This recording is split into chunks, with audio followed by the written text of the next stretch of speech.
Okay, so for the class today, we're continuing with the Akeida.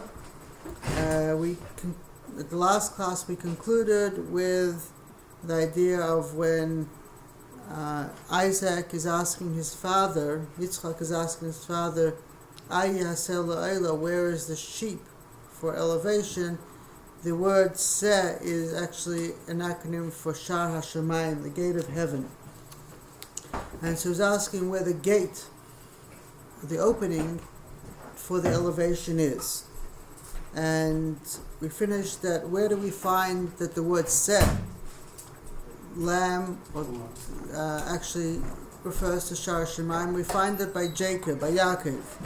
And when it says in Genesis 28 that he says, Hashem is in this place and I did not know. This place must be a house, a Beis Elikim.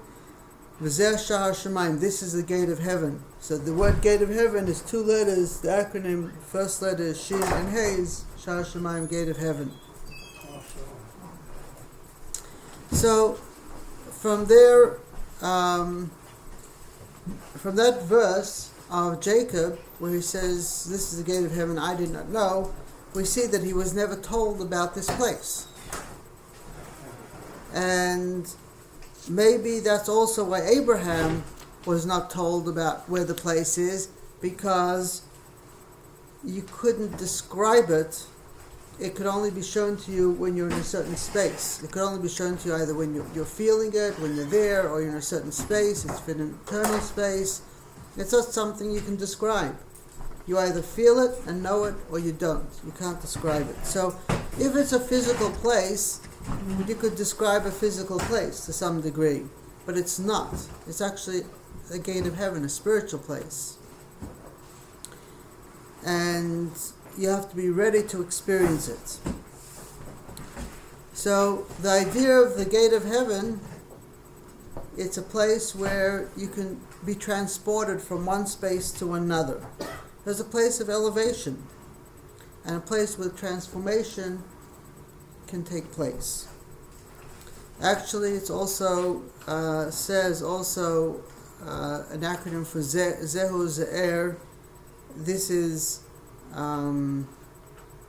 it's the same numerical value as the word. Sorry, not an acronym. It's the same numerical value as the word Zehu Ze'er. This is small.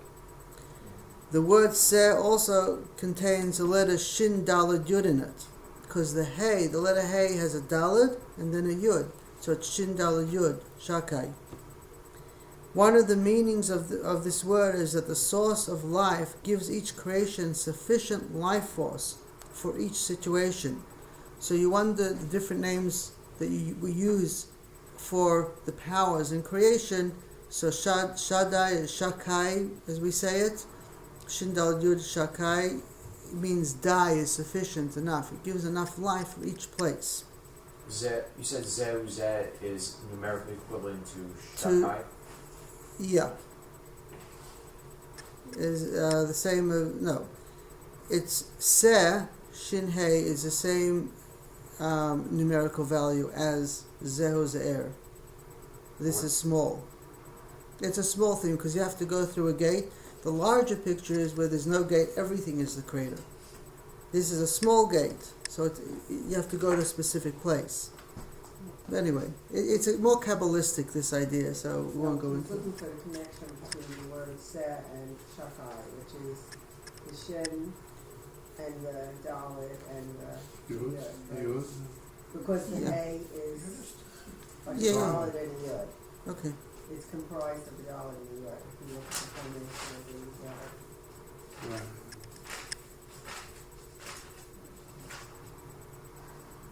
Okay. Understand. Okay. A further element here can also be understood as the meditative technique that they used in their journey. Meditation is part of the Kabbalistic tradition, and Avram Abufeller has many books. I don't know if there's anything in English, but there's definitely a lot in Hebrew and Aramaic. But the Jewish meditation, Ari Kaplan has a book. There's a lot in Jewish meditation. A lot was not really given over to many people, but there is a lot.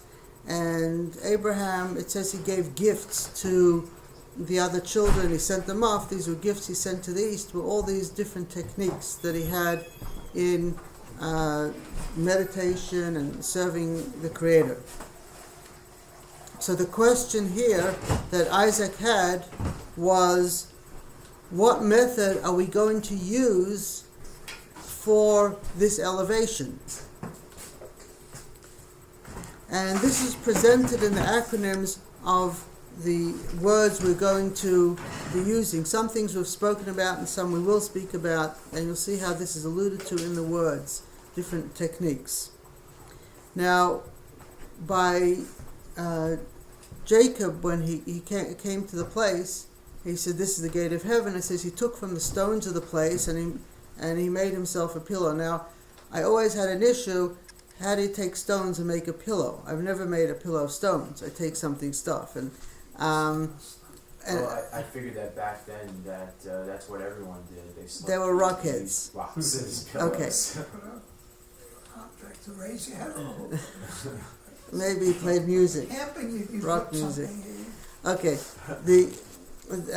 But actually the word avonim is used for letters, the Hebrew letters.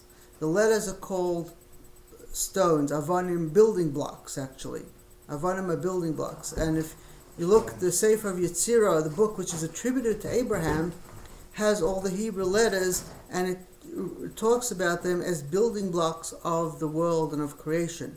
So when it says he took from the stones, the avonim in the place, doesn't have to mean literally the physical stones. It could be he took from the building blocks of creation. And so in that sense, and then he Vayolan Sham, he went to sleep there. It could be, there's another thing, it could be that he felt a spiritual elevation, he had an out-of-body experience. That's how he said, I didn't know God was here, because he had this out-of-body experience. So that could be a journey that he went on. You're saying it wasn't a physical journey, it was a spiritual. Yeah.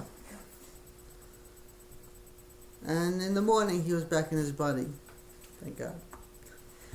Anyway, so Isaac asked, what are we going to use for this elevation? And Abraham responds, Vayomer Avraham Elokim Yir Le'aseh. Abraham responds, and they say that this type of response was not just a response, but it was a prayer also. It was he was looking to connect, a prayer that we make the right connection with the Creator for this to happen. So he responds, Elokim, the power of boundaries. Yireh will show. But Yireh also can mean choose or help us understand. As we find in Ecclesiastes, in the first verse, says, my heart saw wisdom and knowledge.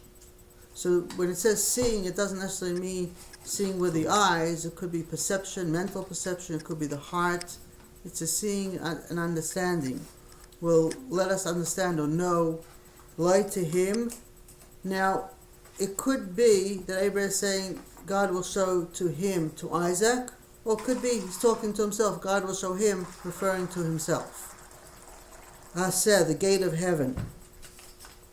The acronym of the last four words of Elokim Yireh Le'aseh, Hashem will show him the sheep or the gate of heaven, is Ha'ayil. The first letters is the ram, or Ayala. Where does it say Ha'ayil? Huh? So where does it say Ha'ayil? Later on, will come, not today, but another week, where there was a ram in the bushes that was. So here is Ha'ayil. Now Ayil also means power, certain strength, and so here there's an allusion in the acronym of the words to the Ayil. Elokim Yireh Lo, the first. Elokim Yireh Lo Haseh is Ha'ayil, or without the Haseh, is Elokim Yireh Lo is Ayil. They're saying the words put together, like yeah. conjunction forms. Yeah. Now, numerically, that Ha'ayil is 46 with the word. We sometimes include the word in Gematria, makes it 47. which is the two names of Hashem, of Yud Kei Vav Kei and Ehyeh, which together actually are Kabbalistically energies that bring forth what is happening. But since it's Kabbalah, I'm not going to go into it other than mention it. Hashem will show the Seh La'ila, for elevation. The acronym of the word Seh for elevation, Hasel Ibni, is Hevel, meaning breath. Hevel, there was Kain and Hevel, but which is another issue which you can go into, but Hevel means breath. Thus, it's alluding to the idea that maybe they might use a breathing technique, certain type of breathing in what they were doing. Additionally, the initials of the words Loi Hasel La'ila, to him, the Sefer elevation, is Hallel, song and movement. So it could be, there'll be music, there'll be singing. They would use whatever they were needed, was needed in the journey they were taking. Whatever technique, whatever way they would use.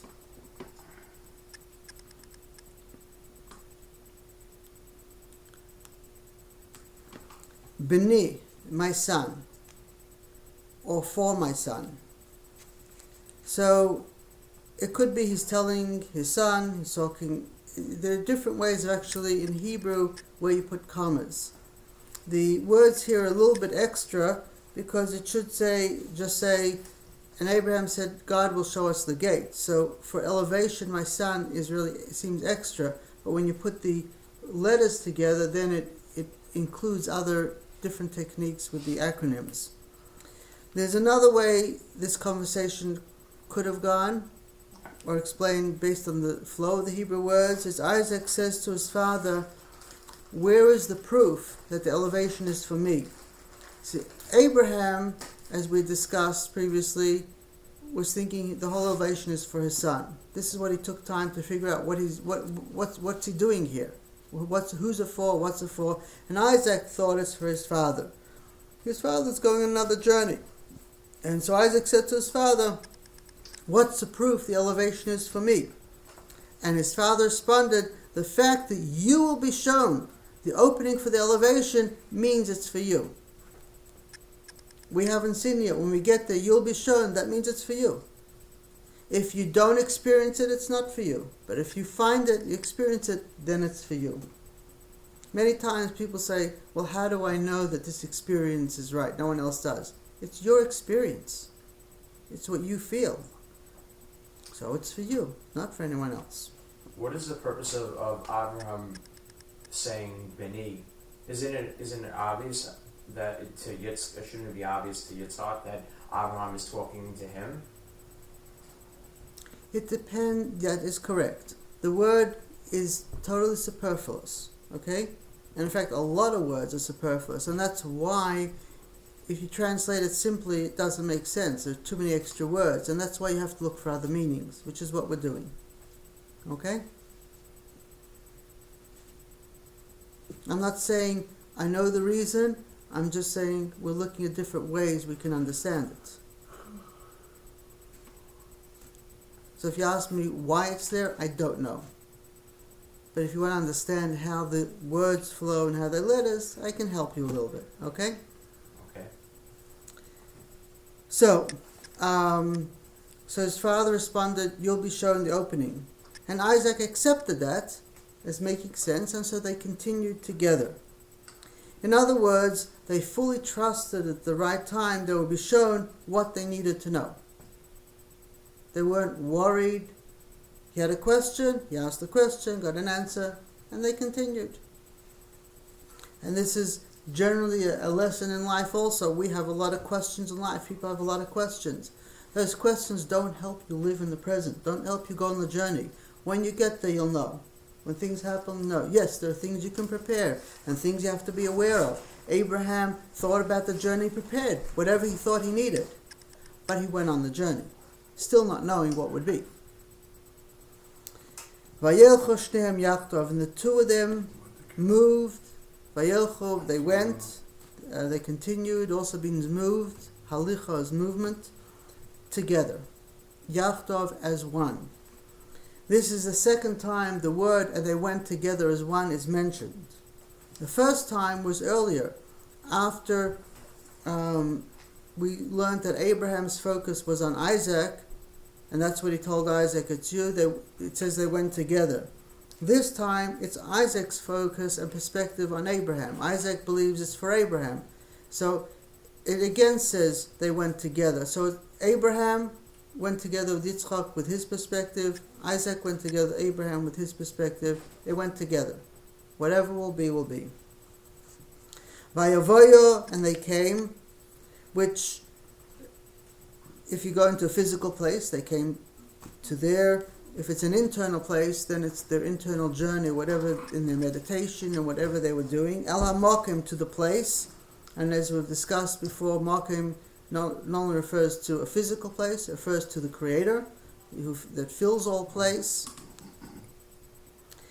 And in a more of a Kabbalistic sense, it says the Marav Shemesh is that Gevuros, the aspects of Isaac, being rigid and straight and strict, and Gvuradik, and the idea of kindness of Avraham went together as one, and the Gevuros, the rigidity or the severity or whatever of Isaac was included in the chesed, in the kindness of Avraham. Here it's one included, Isaac included in Abraham. Another point, it's the other way, depending on where they are in their journey.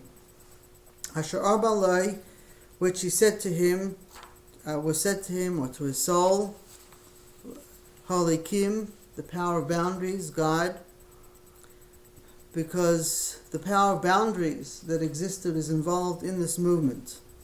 Vayiven Sham, and he built there. Now, as far as building there, one of the things is a whole discussion about the place of Yerushalayim, Har HaMoriah, where it was, what it is. Now, if you go there, it looks more like, from the outside, Jerusalem was more like in a valley rather than on a mountain. On itself, it's a mountain. So they say it used to be flat. There's a whole discussion. We mentioned some of it earlier. But it says basically that what he saw, he went into the Emek. Emek means the depth. Emek can be a valley, but it's a depth. It can be the depth of the self as well. And by focusing on something, it makes it into a mountain. So the mountain wasn't there until he focused on it. Rabbi, Yes. I'm just talking about going into a depth. Yes. You didn't mention it at all, but I know that several of the books, in fact, this book I have on Tashlach, talks about how the Akeida is the 10th of Abraham's trials, and he faced a river, and he had to go through a river and other things. So instead of this depth, there's nothing actually in the Akeida reading that talks about the trial of the river. Correct. Which That is a supposedly he medrash. crossed. Is this what they're referring to, the depth? Well, the medrash speaks about the journey that Abraham had and how there was always these things coming in the middle, and it speaks about the river and things. Right. But the medrash isn't where it says the depth. It's a Gemara where it speaks about the depths. It's another place that says the word depth. But yeah, it does speak about those things. But because it's not actually in the Chumash, and it's not even alluded to in any way, so I'm not going to go into it. And where do these things come from? Well, a lot of the idea of the Satan in this medrash is because it's compared to the story of Job, Eov, who lived a few hundred years after Abraham in Uz. And so because there are a number of words that are similar, they make a lot of correlations, and they take this Satan from there and transplant it to Abraham.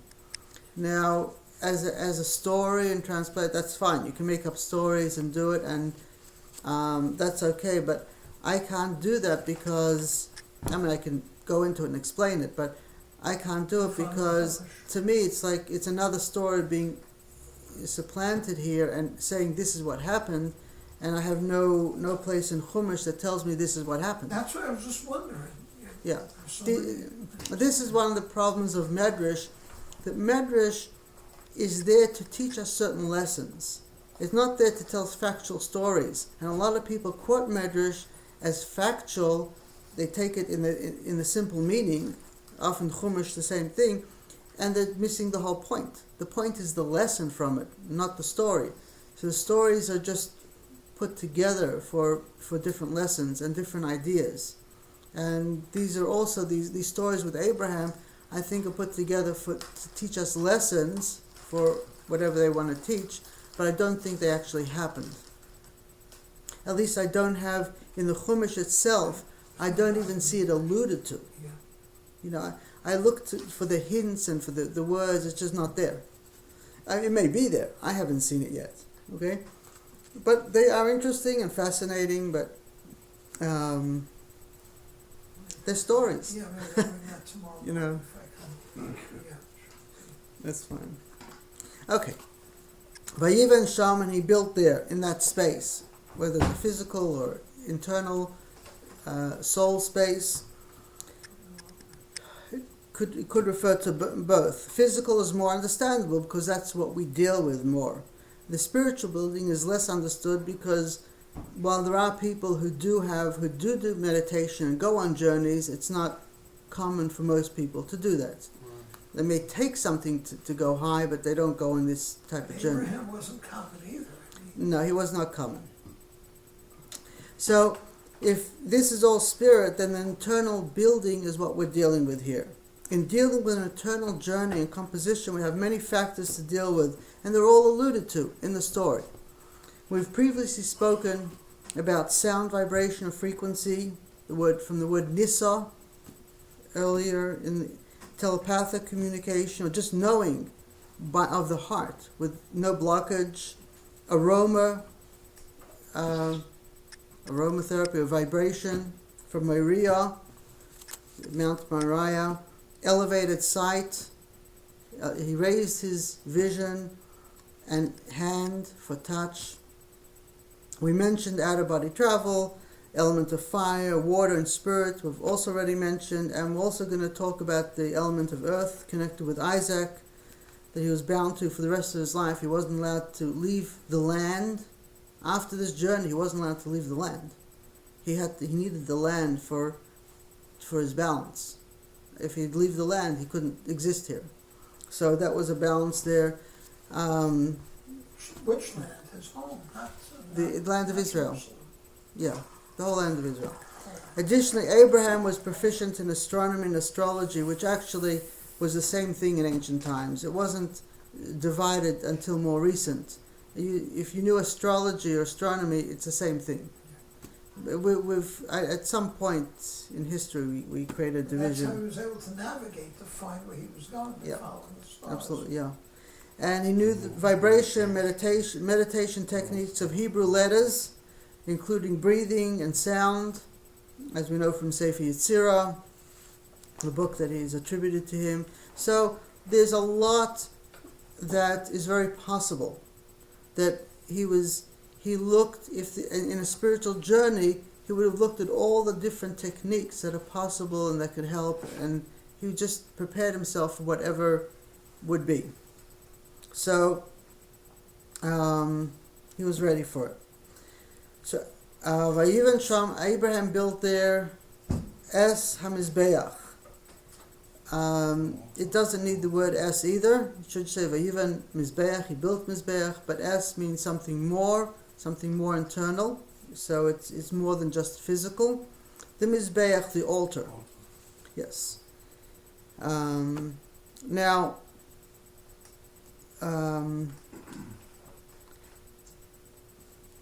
the way the words are written in Hebrew, it could mean that Abraham was the altar. Vayivan Sham Avraham es HaMizbeach, and he built there. Abraham was the altar.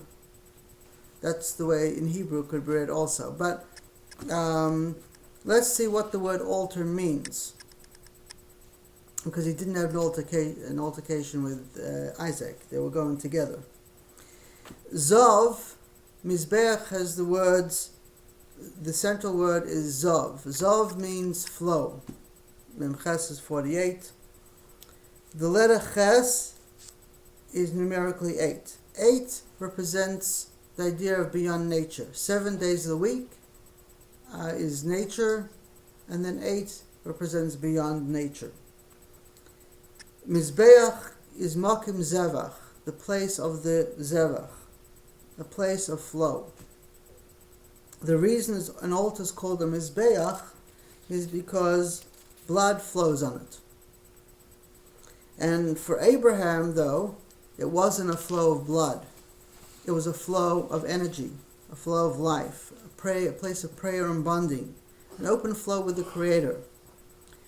In fact, if we look at other places that it mentions Mizbeach by Abraham, there is no mention of a sacrifice anywhere, only prayer. And Rabbi Joseph Yoshebe Soloveitchik elaborates on this idea as well. Do they use the actual word sacrifice in the text?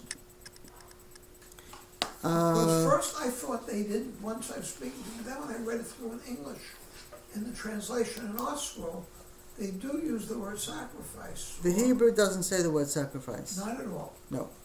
It says Oila. Oila means elevation, and people translate that as a sacrifice of elevation, but the word itself doesn't mean sacrifice. No. A carbon is the word for sacrifice. It doesn't use the word carbon. Anyway, so let's look at the word altar, what an altar means. Normally you think altar, you sacrifice something, but here it's not by Abraham. In Genesis 12:7, it says he built an altar to Hashem that appeared to him, a Mizbeach. It doesn't say he sacrificed.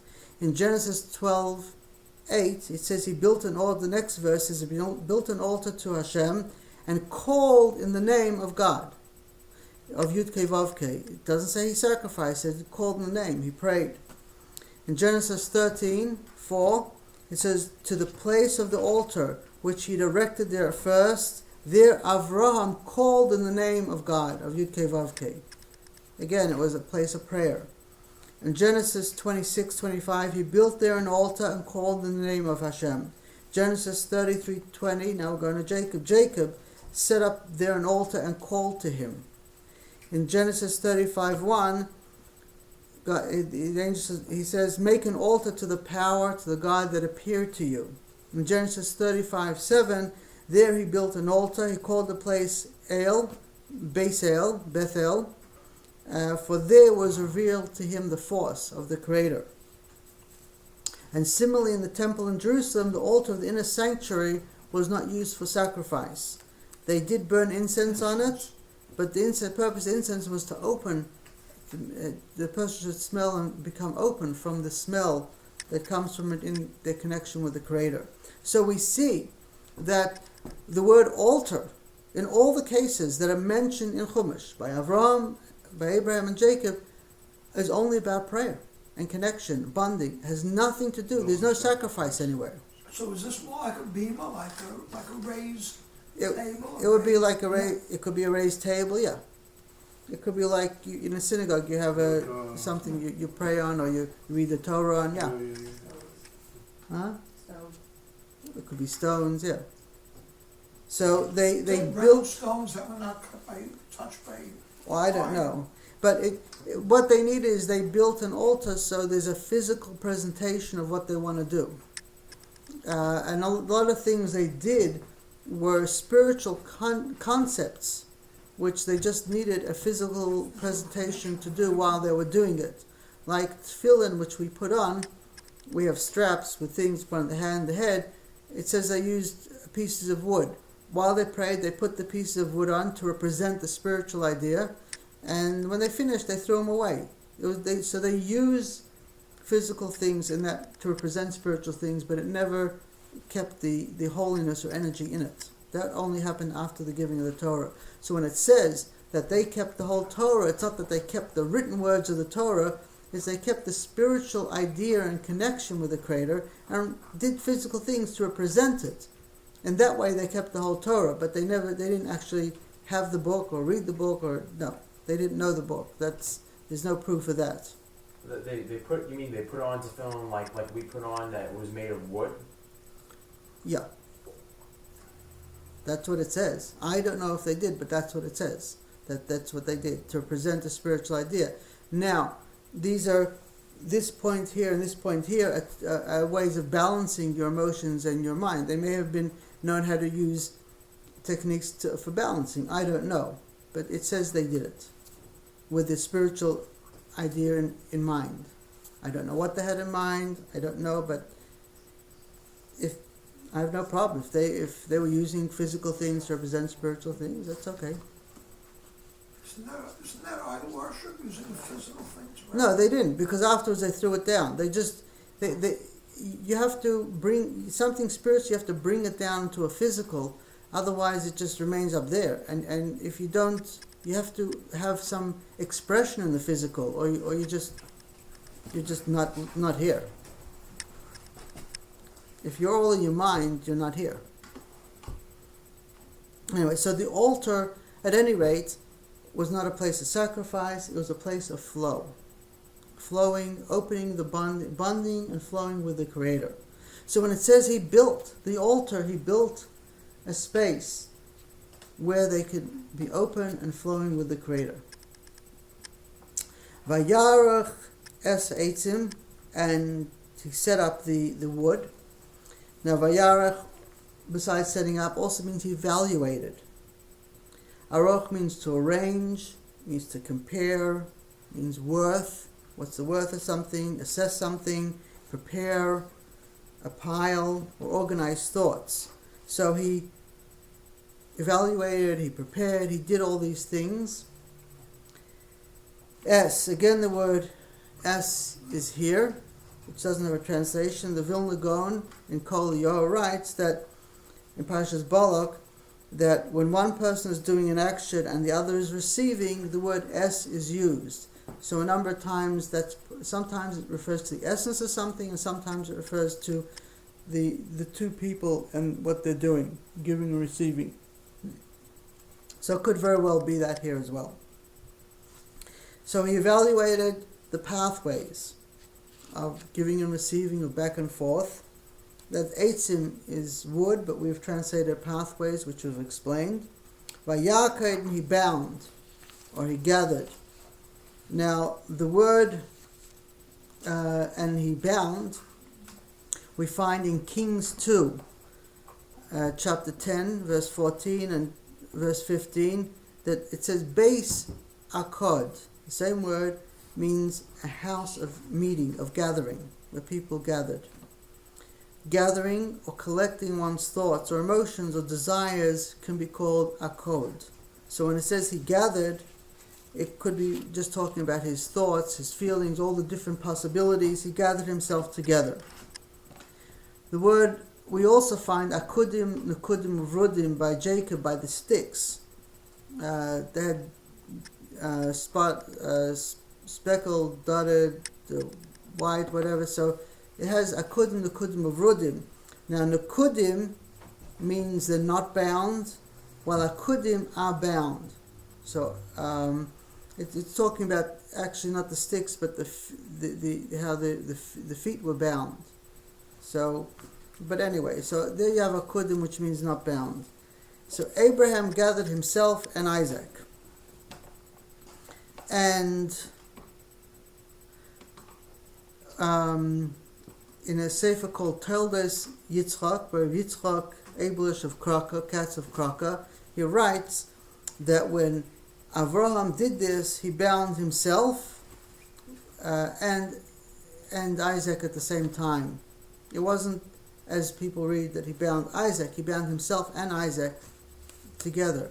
So if you're talking about a physical thing where he ties him, puts him on an altar, then it's only one person bound. But here we're talking about a journey where they're going on a spiritual journey, and they both have to put themselves together. They both have to bind themselves so they're not all over the place, that they're focused, that you have everything together. So the binding happened to both them, Abraham and Isaac. Physical rope tying. Right. Or could it also be understood to mean that they bound themselves with the tefillin? No. The tefillin has nothing to do here. I gave that as an example before of doing a physical action, representing a spiritual thing, but has nothing to do with this. Okay? Es Yitzchak, the essence of Isaac, Benai, his son. In Hebrew, generally we call this Akeida7, which means the binding of Isaac. Simply it means tying him with a rope. But Kida, the word Kida, Kuf Dalid, or Akaid, means bowing in a way that you spread yourself out. You lay straight, you flat on the ground. So it's total submission to whatever revelation is happening. You just flat out. And the binding here is on all levels, is with the connection of the source of life. By virtue of his actions, Abraham elevated Isaac to such a height that he was bound to that height forever. Abraham did the work, so he was able to come back down. Isaac had to remain because it was done for him. So he remained in a space that he was bound to that spiritual space forever. And that's one reason why Isaac was told he's never allowed to leave the land of Israel, because he needed that land, that particular land, for his balance, to stay here, grounded. Because without that type of land, if he went out of this land to another place, the land wouldn't achieve the balance, and his soul would have to leave. So this is where he had an open connection with the divine and the balance. Vayosem, and he placed, or he lay, or arranged, Oisahim al hamizbeach, on the altar or on the place of flow. Abraham, they both tied themselves, but Abraham was the one who had to help Isaac. And there's a reason why, which we'll soon explain as well. Al hamizbeach, on the altar, on the place of flow, mimal, above, mimal eitzim, above the wood, but also means higher than the pathways.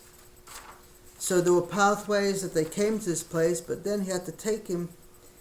Isaac was able to come with him on those pathways and come to this place, but Abraham had to take him to be able to get beyond it, above it. The binding was on top of the eitzim, on top of the wood, on top of the flow, not bound to the wood, but above it. So above the pathways that they came on. The verse doesn't say al, which would mean on top, but mim'al, from above.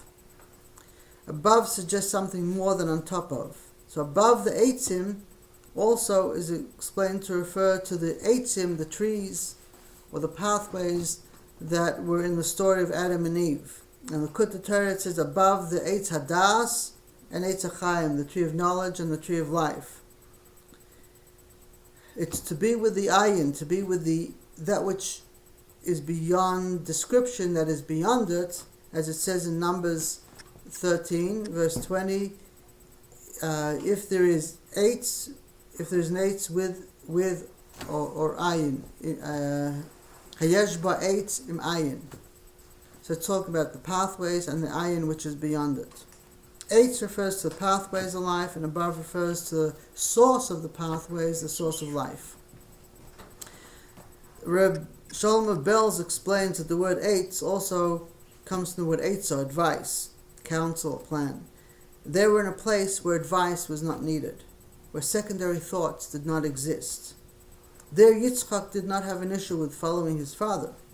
Abraham connected Isaac to a space beyond the tree of life and good and bad, at a place before imbalance is brought into this dimension. So he came to a place of total oneness with the Creator. Nothing else existed. And that's where he came to. Any questions before I go on? Sounds like he was being set up to be a leader. Exactly. That is the word hineni. Let me see if we'll get to it. Right. Yeah, hopefully we'll get to it today. If not next week. The word hineni is actually about giving over leadership. Right, that we'll get to. Some spiritual fire of some sort. Yes, the Aish is a spiritual fire, Yeah. 100%. Robertson Young Rice and any organization is based there. Okay. Spiritual fire. Yeah. That's cute. Vayishlach Avram es yadeh, and Avram sent his hand. Vayikach samachalos, he took the knife, to slaughter his son. So we translate a little bit different. We've explained some of it, and we'll do a little bit more. Vayishlach, and he sent. It didn't go by itself. He had to make his hand move. These 4 words, Vayishlach Avram Yod, Avram sent his hand, seem unnecessary. It basically means he made himself ready. He gave a mission to his hand. Okay, now the hand, it's your turn, because they're in a space that wasn't physical, so he had to actually do something to talk, to say his hand is physical. But shlach, the word shlach also can mean a canal or a brook. It can mean a sword or a skin coat. Avraham S, with his hand. The word hand also means prophecy. It means greatness, it means strength, an angel, control, ready for use. He was getting ready now to give over the leadership, yad, the hand, in other words, the leadership, to Isaac. So Vayishlach Avram Yisad, Avram sent to give, was moving to give the leadership over to Isaac, which is exactly what you said. And we'll show it a bit more soon. Vayikach, and he took. In Ercha Kinuyim it writes that normally when you take something there's an idea of separation, it's not joined. But in this case it's actually a little bit different. The Medrash Tanchuma brings that the word Vayikach is an expression of elevation. Taking and elevating, not taking and separating. Es HaMachelas, the Machelas is, as we've said, is not a knife. We've gone into it, I think, before. But one idea is the element of water, meaning the flow, in order to be consumed and be totally at one with whatever it is. Lishchay, to stretch out. Life is a stretch, but here, to stretch out, as Benai, his son. The word shachat, which they translate as slaughter, lishchay, does not mean slaughter, it means stretching or drawn out. In Jeremiah chapter 9 verse 7 it says, it uses this word to be drawn out or stretched out. Okay? The word shach, which is of part of the word shachat, means bent down, as in your eyes are downcast, and it uses that in Job chapter 22 verse 29. Shach means downcast, bent down. How does that relate to Sheikha, to kill? The word Sheikha is Shach, Right. Shin, right? Right, but So, how does that relate? One thing is slaughter and the other is whatever word they use for right. killing So them. normally they Well, call how it does that relate to slaughter. bend down? So normally they would call it slaughter, but I'm explaining that the letters of the word, the composition of the word, doesn't necessarily mean slaughter. Right, it could Okay. also mean... You draw out the neck. The reason why you call slaughtering is by an animal, when you slaughter, you have to make sure the neck is drawn out. So when you put the knife, it's smooth. Okay? So it's not actually the cut of the knife that's called the shchita, it's that you prepare the neck of the animal. Okay?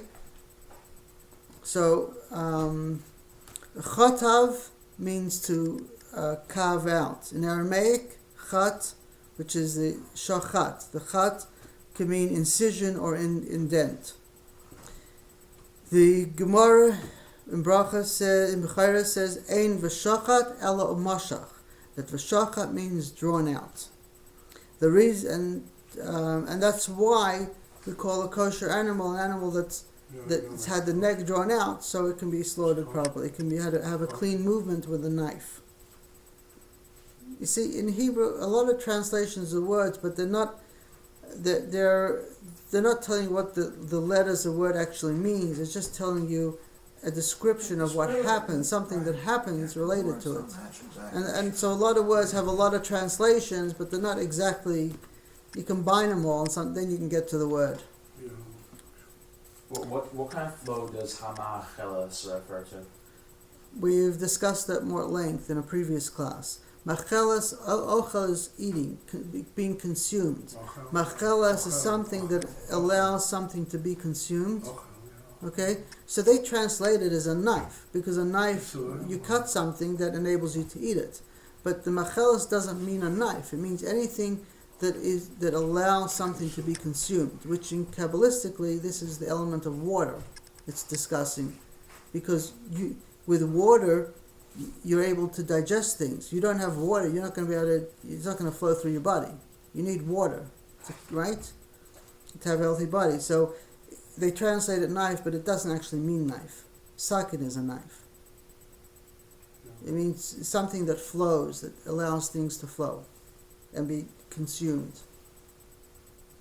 Oh, I mean, if you get burnt up, if you have what's a combustion, that's being consumed.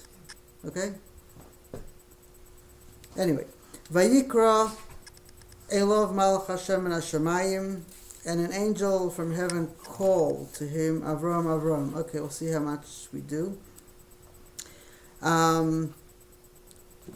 Loud is Vayikra. Vayikra is a calling, it's loud. Vayomer is soft. And it was loud because Abraham was now in a different space and he had to be called back. He was willing to go, he was just going. So he needed something to call him back. So it was an angel. The word malach doesn't mean angel. The word malach actually means messenger. Okay? An angel is a messenger. Any person who is a messenger is called a malach. If someone does something good for you, you say, oh, he's a malach, or she's a malach. Yeah. That person's a malach. They're an angel. They're a messenger for what you need. So, a messenger of Yud Kei Vav Kei. The term used here is not Elokim as before, but it's a different name here. The name Yud Kei Vav Kei reflects mercy, which is the opposite of Elokim, which is judgment and severity. The purpose of the harshness and structure was to elevate mankind. That's why it uses a soft term for speech, Vayomer, and not Vayadaber. Vayadaber is very harsh. Vayomer is softer. So since you need structure, you have to create a softness, so it's Vayomer. What is why does there have to be this contrast between structure and softness? Because if you only had severity and judgment, everything would be destroyed. And so you have to have a balance. But so there has to be softness somewhere in the structure, otherwise it just implodes. Now, because they were now beyond the limits of the structure of Elokim, they were beyond the pathways. Pathways are structure. They were beyond it. They were now in the realm of Yud Kei Vav Kei, of the name of mercy. So they're in a different space. So the message had to come from Yud Kei Vav Kei because they weren't in the other space. They were in a different space now, different than before. So that's why it says Malach Hashem, a message from the level of mercy, which is beyond judgment and beyond the structures. So beyond the physical world. Yeah. Min hashamayim, from the heaven. Now, what is heaven? It's heaven is a balance of opposite movements. It's a place where everything is balanced. All the opposites, which to us will be opposites, there all coexist as one. So, Hashamayim means the new balance they had come to. There are different types of heavens. When you feel you're living in a balance, everything, the world you live in is balanced, you're living in heaven. So they came to a new heaven. The word called in Hebrew is kara, vayikra, kara, which also means to invite. So the messenger was an invitation to Abraham to stop. But Abraham still had a choice. He didn't have to stop. And Yud Kei Vav Kei is a name which is associated with everything beyond Elokim. It means transcendent, or a being that's ever present, and therefore we now have a different communication with Abraham. An angel is created by our actions. This angel was formed by the actions of Abraham and Isaac. The Chador writes that the angel was whole. And that's why the angel could say, now I know that you are Yirei Elikim afterwards, because the angel was whole, therefore he knew the action and intention of Abraham and Isaac was also whole. And that but when he says, now that I know, he's basically saying that the angel is whole, that what you came to achieve is complete now. Because the energy of this messenger, what we call angel, is whole. That means that you've completed whatever it is. You don't have to do any further. And Abraham and Isaac did not respond because there was nothing to say. And so they didn't respond to the angel. So the angel continued. Because once you've completed, what is there to say? It's silent. So the angel continued, Avraham, Avraham. Avraham forever. He used the name twice. The name Avraham is mentioned twice, which could refer to a wholeness in the physical and in the spiritual. It also can refer to all matters that are alluded to in the letters of the name. He had to be brought back in a spiritual to a spiritual place, a different place, and the physical. And we find in Jeremiah, it says, Haben Yakir Ephraim, famous in the prayers, Rachem Achamenon Hashem. My precious son Ephraim, mercy, I will have mercy. The word mercy, Rachem, is used twice. Rachem is 248. Its numerical value is 248, and there's 248 limbs, 248 mitzvahs, positive ways of connecting with the Creator mentioned in the Torah. Now, the double, twice Avram, since his whole physical and spiritual self is there, so it's a double 248. Which equals 496, which is the numerical value of the word Malchus, kingship, the kingship of Hashem, the sovereignty of Hashem is reflected in that. And the Magid Tehillis mentions that Malchus also refers to two other leaders. One is from Yehuda and the other is from Yosef, or can refer to Mashiach ben David. He goes into details that deal with the letters and names. I'm going into a few things, but I'm not going in that direction with this. Just mentioning it that he goes into that. The double expression of Avraham has a significance of the words together. The two names, Avraham and Avraham, together has a significance because the frequency of those words is also found in the priestly blessings in Numbers chapter 6, verse 26. Which has a numerical value, the verse of 1326. Now Avraham is Ramach, is 248, but it's not. Avraham is 248, but it doesn't equal to 1326. So how do you have the double of Avraham equaling 1326? So here is just a fascinating way, that one of the ways that we do gematria in the Torah. Very fascinating. The name Avraham has 5 letters. The first letter is Aleph. Aleph is 1, right? The second letter is a base, 2. 1 and 2 is 3. So it's 1 plus 3. Then the next letter is a Resh, which is 200. So now you have 1 plus 3 plus 203. The first 4 letters equals 208. And all 5 letters equals 248. In total, if you add it up that way, it's 663. And 663 plus 663 equals 1,326. I don't understand. Could you go over that one more time? What don't you understand about it? How you came up with that number? The Hebrew letters have a number? Yes. Yeah. Okay. It's a gematria. Is that on Mispar Kata? No, that's not Mispar Kata. There's a different... you take the value of the first letter of a name, of a word in Hebrew, right? Then you add that with the value of the first 2 letters together, and then you add the value of the first letter and the second and the two letters together with the value of the three letters together. Then you take the value of all the four letters together and all the five letters together. It's a very interesting way of doing things, but it works out in this case with Avram being the same as the priestly blessings. Hashem will turn his countenance to you and establish for you peace.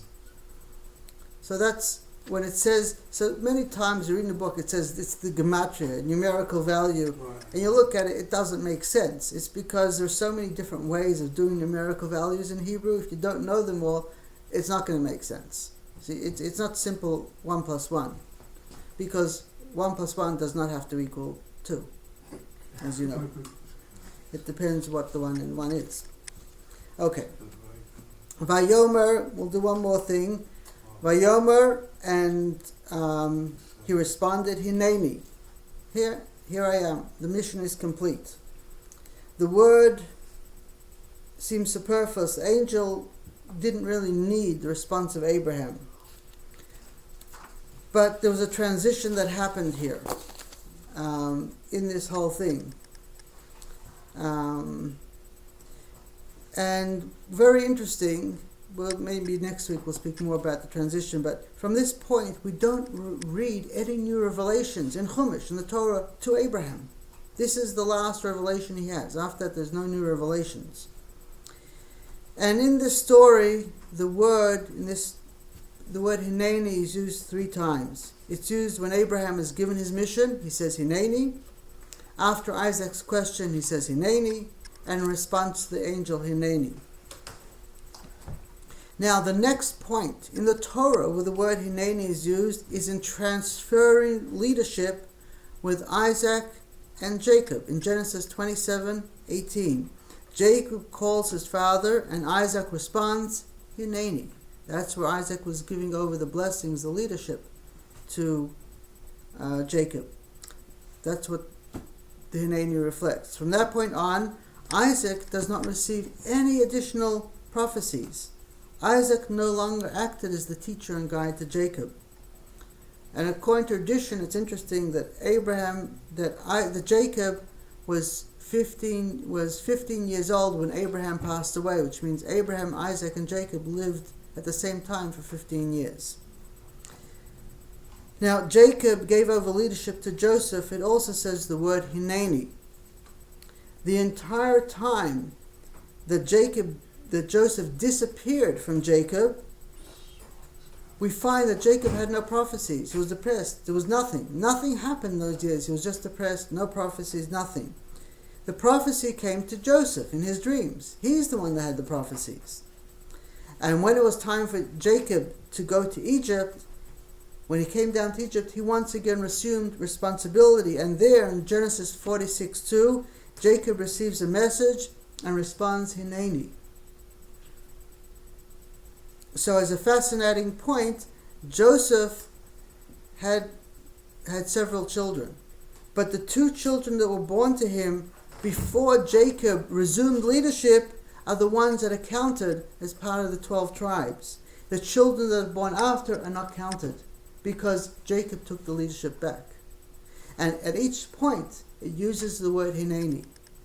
And that's here in this story also. But the word Hineni is used here at the giving of the leadership from Abraham to Isaac.